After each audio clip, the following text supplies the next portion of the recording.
The parking lot behind a modest grocery store holds a faded 2012 Toyota Camry with a cracked rear light and a missing hubcap. Inside, a man in his late 50s folds a receipt with mechanical precision, tucks it into a worn leather wallet, and checks a handwritten list before stepping out. His shirt is clean but frayed at the collar. His watch is 10 years old. Nothing about him invites a second glance. 3 blocks away sits a 4-bedroom house purchased in cash. No mortgage, no debt. In a brokerage account quietly compounding for decades, there's just over $3 million spread across low-cost index funds. Every dividend is reinvested. Every expense is deliberate. At the same time, a neighbor down the street leases a new German luxury car every 2 years. The driveway shines. The photos look successful. The monthly payments say otherwise. The man in the Camry isn't an exception. He's the pattern, and almost nobody notices him. In The Millionaire Next Door, researchers Thomas Stanley and William Danko found that the average millionaire's car purchase price was just $31,367, not the 6-figure vehicles most people associate with wealth. An Experian automotive study revealed something even stranger. 61% of individuals earning over $250,000 drive Honda, Toyota, or Ford, while 8% of those earning under $100,000 own luxury vehicles. The lower the income, the higher the need to look wealthy. Dave Ramsey's large-scale survey of millionaires found that the top 3 brands driven by millionaires are Toyota, Honda, and Ford. BMW barely makes the list at number 6.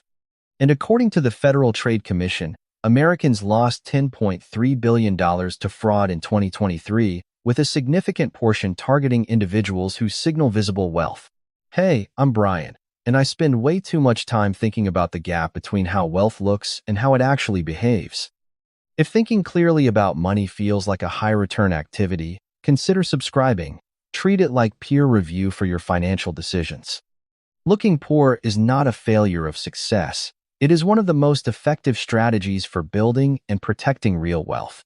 Thomas Stanley didn't start with a theory. He started with a question. Why do so many high-income individuals remain financially fragile, while others with modest incomes quietly accumulate millions? The answer became the framework of prodigious accumulators of wealth versus under-accumulators of wealth. A prodigious accumulator of wealth, what Stanley calls a PA, spends far less than they earn, regardless of income level. A doctor earning $300,000 but saving aggressively, driving a used car, and investing consistently fits this category. An under-accumulator of wealth, a UAW, does the opposite. High income, low retention, the money comes in, but it doesn't stay. It gets converted into visible signals: cars, watches, upgrades, constant lifestyle expansion.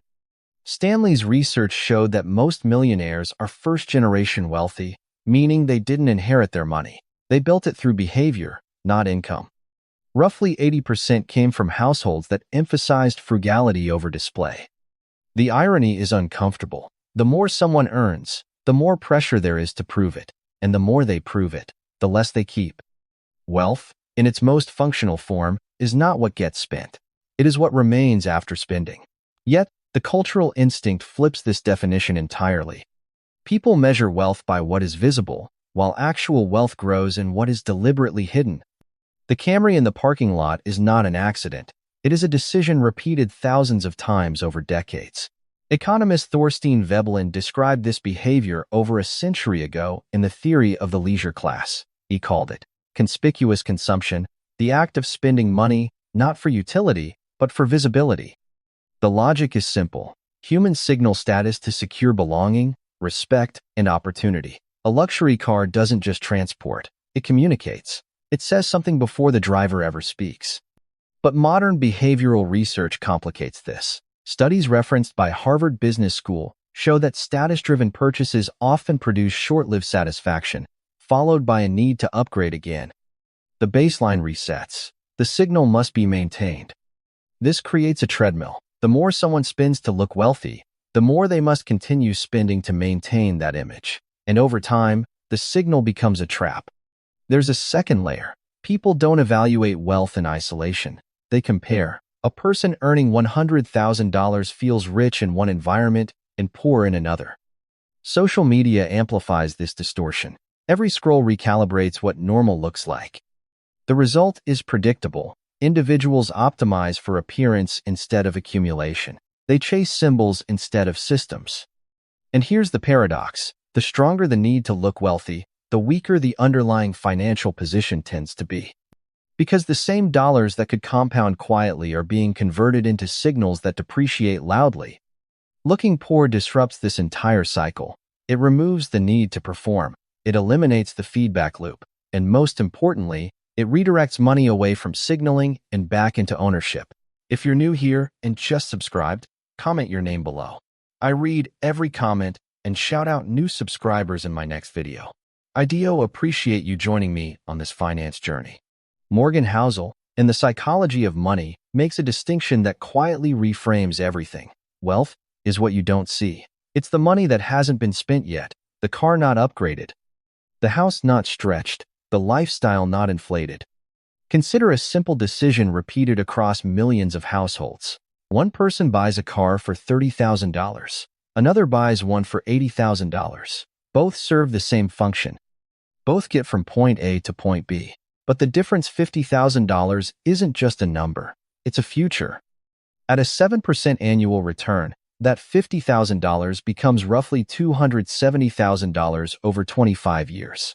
Not from risk, not from complexity, just from restraint. Now multiply that behavior across everything: housing, clothing, upgrades, subscriptions, vacations. Each decision feels small in isolation. But collectively, they determine whether money compounds or disappears. This is where lifestyle creep becomes dangerous. Research from the Bureau of Labor Statistics shows that spending rises almost in lockstep with income increases. The raise doesn't create wealth. It expands consumption. The irony sharpens here. The more someone earns, the easier it becomes to justify spending more. And the more they spend, the less they benefit from earning more. Invisible wealth operates differently. It captures the gap. It protects it. It compounds it. While visible wealth converts that gap into objects, invisible wealth converts it into time, flexibility, and optionality. Looking poor, in this sense, is not about deprivation. It is about preserving the raw material that wealth is built from, unspent money. There's a cost to visibility that rarely gets discussed. A joint analysis drawing on data from Experian and the Department of Justice found that individuals who signal higher levels of visible wealth face significantly greater exposure to identity theft and targeted financial fraud. Visibility acts as a beacon. The Federal Trade Commission reported that $10.3 billion was lost to fraud in 2023, with $4.6 billion tied to investment-related scams, many of which disproportionately target individuals perceived as affluent. But the risks extend beyond crime. Service providers adjust, contractors quote higher, salespeople anchor prices differently, negotiations shift subtly when someone appears to have money. Behavioral economists call this price discrimination based on perceived ability to pay. Then there's the social layer. Visible wealth distorts relationships. It creates unspoken expectations. Friends assume capacity, family assumes support, financial boundaries become harder to maintain when lifestyle signals suggest abundance. And perhaps most dangerously, visible wealth locks people into continuity. Once a certain image is established, it must be maintained. The car can't downgrade, the vacations can't shrink. The standard becomes a floor, not a ceiling. The paradox returns again. The more wealth is displayed, the more fragile it becomes. Because it is no longer just money, it is identity. Two individuals earn $200,000 per year. The first saves and invests 25% of their income. The second saves 5%, choosing instead to upgrade lifestyle cars, housing, travel, visible signals. Both invest at a 7% annual return over 25 years. The first ends up with approximately $3,400,000. The second ends up with roughly $680,000. Same income, same time horizon, radically different outcomes. The gap isn't intelligence, it isn't opportunity, it's allocation. And the difference shows up long before the final number. One person gains flexibility in their 40s, the other remains dependent on income into their 60s. This is the quiet brutality of financial math. It doesn't punish big mistakes nearly as much as it rewards consistent restraint. Every visible upgrade carries an invisible cost, and over decades, that cost compounds into a completely different life. The message is consistent. Spend to prove you've made it. Upgrade to match your peers.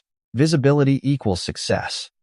From advertising campaigns engineered by firms like Ogilvy to social media ecosystems analyzed in Meta's internal behavioral reports, the same narrative repeats. What you show is who you are. This belief is demonstrably false, but its effects are real.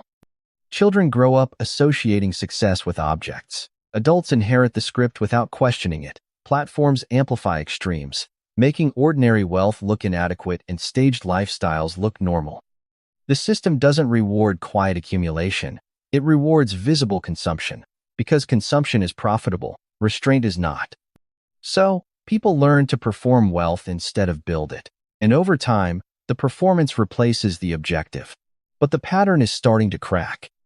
Bain & Company's 2024 luxury report observed a growing preference among affluent consumers for longevity and craftsmanship over conspicuous branding. Subtlety is replacing signal. At the same time, a 2024 Accenture survey found that 52% of global consumers prefer influencers who emphasize practical luxury and durability, not excess. Even brands are adapting. Logos are shrinking. Designs are becoming quieter. The signal is becoming harder to detect. This is not a rejection of wealth. It's a redefinition of how it appears. For a small but growing group, the goal is no longer to look rich. It is to be financially unexposed. Negotiation becomes sharper when perceived wealth is lower. Prices tend to align closer to true market value when there is no assumption of excess capacity. Employment becomes more flexible when lifestyle costs are controlled. The ability to walk away from a bad role increases when income is not fully consumed. Relationships become more authentic when money is not the defining signal. People respond to presence, not perceived financial utility. Family dynamics become more stable when expectations are grounded in reality. Quiet wealth avoids the dependency loops that visible affluence often creates. Security becomes stronger when there is less to signal. Lower visibility reduces exposure, financially, socially, and digitally. Each of these advantages compounds, not in a dramatic way, but in a quiet, structural one. Life becomes less reactive, decisions become less constrained. Looking poor removes friction. It simplifies systems. It protects the one resource that matters most, optionality. The man in the Camry finishes loading his groceries and drives home without urgency. No one watches. No one documents it. Nothing about the moment signals success. But the house he returns to is fully owned. The investments continue compounding whether he checks them or not. His time belongs to him in a way that isn't visible from the outside. The neighbor's driveway still shines. The image still holds. But it requires maintenance, payments, continuity. One life is optimized for appearance. The other is optimized for endurance. Looking poor is not about rejecting success. It is about refusing to convert it into something fragile. Because real wealth does not need to be seen to function. It does not need validation to grow. It does not need an audience to exist. It sits quietly, it compounds patiently, and over time, it purchases something far more valuable than status ever could. Freedom.